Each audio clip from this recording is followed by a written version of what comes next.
Der skal tiltrækkes flere borgere til Silkeborg, fordi befolkningstilvæksten er stagneret. Og nu sætter kommunen gang i en kampagne, hvor man henvender sig direkte til dem, man mener bestemmer. Manden her har lavet en kampagne, der er meget målrettet. Det er jo kvinderne, der bestemmer, også hvor vi skal bo henad. De lader også bare os andre tro, at vi ved noget om det også. Det hele det handler om, at Silkeborg i de seneste år har oplevet, at der flytter knap så mange til byen som tidligere.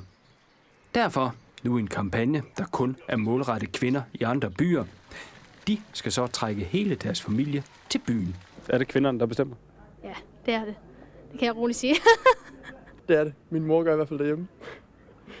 Hvis ikke andre tager beslutninger, så kan vi jo godt. Det er vi jo kendt for. Den nye kampagne bruger Facebook. Her vil kvinder i Silkeborg blive opfordret til at skrive navn og adresse på en veninde i en anden by. Veninden vil så modtage en kasse som den her. Det her det er jo en flytkasse. Det er simpelthen alle mulige gode ting og sager, der skal lokke hende til. Kassen indeholder en masse ting, der kan bruges under et besøg i Silkeborg. Og når hun så kommer til Silkeborg sammen med veninden, så kan de gå ned på Jordenmuseet. Der er en gratis entré. Om nogle mænd vil blive tvunget til at flytte til Silkeborg, efter deres kone har fået sådan en papkasse her. Tja, sikkert nok. Ja, Lotte, forestil dig, du får tilsendt sådan en papkasse der. Vil det få dig til at flytte til Silkeborg? Nej, det tror jeg ikke. Men nu ved jeg jo også, ligesom, hvor jeg bor, jeg er fantastisk glad for at bo i Aarhus, og jeg har ligesom valgt meget, meget tydeligt at bo i Aarhus. Men tror du på kampagnen? Jeg synes, det er interessant. Jeg kan jo ikke sige, at den virker, vi vil ikke se, om den virker, men jeg synes, det er en fantastisk morsom idé. Og når man tænker på alle de der forskellige tiltag, der er for de forskellige kommuner med folk derude, der synes jeg, det er jo meget genialt. Og der er jo øvrigt smadret i Silkeborg, ikke? Altså, jeg elsker Silkeborg. Det er en virkelig flot by. Det er jo ikke helt billigt at lave sådan en kampagne. Der. Tror du på, at den vil virke? Jamen, jeg tror godt, folk kan lide i vores dage de der personlige, du får en pakke, du åbner, ligesom Libero laver. Og Nestlé, når du er gravid, så modtager du en eller anden pakke fra Nestlé med alt muligt børnemad og ting og riskiks og risgrød og hvad det hedder, ikke? Og Libero gør det samme med vådservietter og dingerlang. Og det tror jeg godt folk kan lide, fordi den måde, som vores samfund er på nu, der vil vi gerne se som enkeltperson. Vi vil ikke bare være en del af nogen. Og det vil sige, hvis du får en personlig pakke til dig, Jonna Bertelsen, et eller andet sted, hvor du nu bor, så bliver du sådan, hold da op. Det tror jeg, man bliver lidt, fordi vi kan godt lide, at der er noget, der er til os, som vi får, og så kan vi rigtig godt lide, at der er noget, der er lidt gratis, ikke? Jo, men altså, der er jo langt fra at så købe det bestemte blemærke, eller et eller andet, ikke? Og så simpelthen tage hele sin familie og flytte til Silkeborg. Ja, jamen, jeg siger bare, jeg synes, ideen er interessant, fordi den har nogle perspektiver. Jeg kan jo ikke vide, om den virker, så vil jeg være fremtidsforsker, så vil jeg jo ikke sidde her som Lotte Heise og være entertainer. De er jo heller ikke rigtig begyndt at sende dem ud nu, men tror du på, at den vil virke? Jamen, jeg tror, jeg vil være en rimelig dårlig fremtidsforsker. jeg er ikke helt enig med dig, Lotte. Altså, men det er fordi, måske det der Libero-blæer, de passer ikke rigtigt ind til mig. Altså, eller den anden pakke. Altså, sådan et flettedokument, og så er det enormt personligt. Altså, den holder ikke en meter. Men det er bare sådan, som jeg tænker, ikke også? Altså, vel er det ikke personligt. Nå, men du er jo også mand, og den er beregnet til kvinder. For jeg tænker jo bare, hvor blev billetten af til Djurslandsringen, eller hvad hedder det, Jyllandsringen? Jyllandsringen, ja. Ikke også? Hvor blev det til mændene af? Hvor blev mountainbike-ruterne af og alt andet? Hvis jeg ligesom skal kigge på, altså den der kasse der... Du mener, det skulle være mere til begge køn?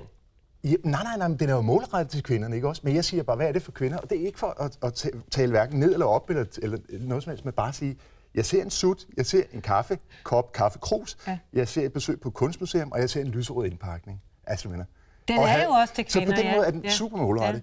Ja. Men det er hvis jeg var kvinde, så ville jeg føle mig en lille smule talt ned til. Og jeg tænker, men det jeg ser, det er jo en tur med barnevognen på kunstmuseum, en kop kaffe og en snak nede på caféen osv.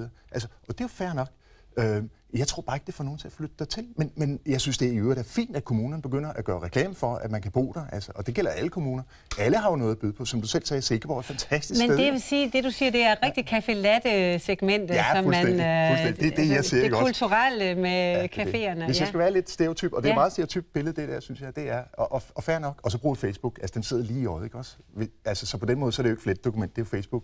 Og det er den gode veninde. Så vi er jo hjemme hos den gode veninde, der fortæller det videre til næste gode veninde. Ikke? Men hvem bestemmer så hjemme ved dig? Undskyld. Ja, det jeg savner, det er... Altså, jeg tænker, hvis jeg nu skal være sådan meget, meget kynisk omkring det, så tænker jeg, det her, det er som at stå og gøde det her træ her oppe i bladene. Det hjælper ikke særlig meget. Men det er bare sådan, som jeg tænker. Jeg vil gøde det ned ved roden. Jeg vil sige, hvis jeg skulle flytte til Silkeborg, så skulle der være et job, der skulle være uddannelse, der skulle være kultur, der skulle være nogle fede boliger til nogle relativt betalelige penge. og der skulle være sådan et udbud af det. Både dem, der vil bo midt inde, og dem, skal vi ikke gætte på, at der også står det i kassen, jo, at der er forslag til, hvor man både kan bo og arbejde? Og... Så på den måde, det er jo selvfølgelig en målrettet kampagne, det er til kvinderne, og man har virkelig gået så umage for at ramme kvinderne. Men jeg vil godt vide, men om det kun er dem, der bestemmer. Du er faktisk lige flyttet fra Ebeltoft til Aarhus for ikke så længe siden. Ja, det er rigtigt, ja. Var det din kone, der bestemte det? Nej, det var det ikke. Det er jo rigtig meget en familiebeslutning. Okay. Og jeg elsker Ebeltoft. Jeg arbejder i Nationalpark Mols Bjerge. Jeg er dybt forelsket på 25. år i det område. Jeg synes, det er pragtfuldt. Men jeg må også indse, at i mit liv, der hvor jeg er, der har min familie brug for noget uddannelse. Og det gymnasie, det er universitet osv. Og det fandt jeg ikke der, hvor jeg boede før. Så derfor så tager jeg ansvar for mit liv, og det gør jeg som familie. Vi flytter sandsynligt tilbage igen, eller gør noget andet i det næste kapitel. Ikke? Det vil de folk selvfølgelig også gøre her. Men jeg tænker, altså job, uddannelse og de ting, der er basale ting. Og det tænker jeg især i den tid, vi lever i. Jamen, jeg tror ikke, det står nede i kassen? Jo, det tror jeg. Jeg tror ikke bare, de får en kaffekop og en sut. Altså, der er vel for noget med nogle fede boliger, der er mange jobmuligheder og bla bla bla. Det tror jeg da. Og det er jo også det, de profilerer sig på i Silkeborg, at de vil skaffe de der innovative jobs.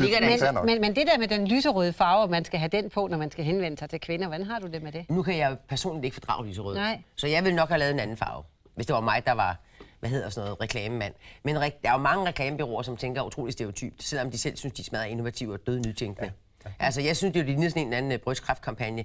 Jeg vil nok have taget en anden farve. Ja, okay. Vi lader det stå. Godt initiativ. Godt, at vi ser, om det hjælper, om der kommer flere mennesker til Silkeborg efter det her. Det håber jeg.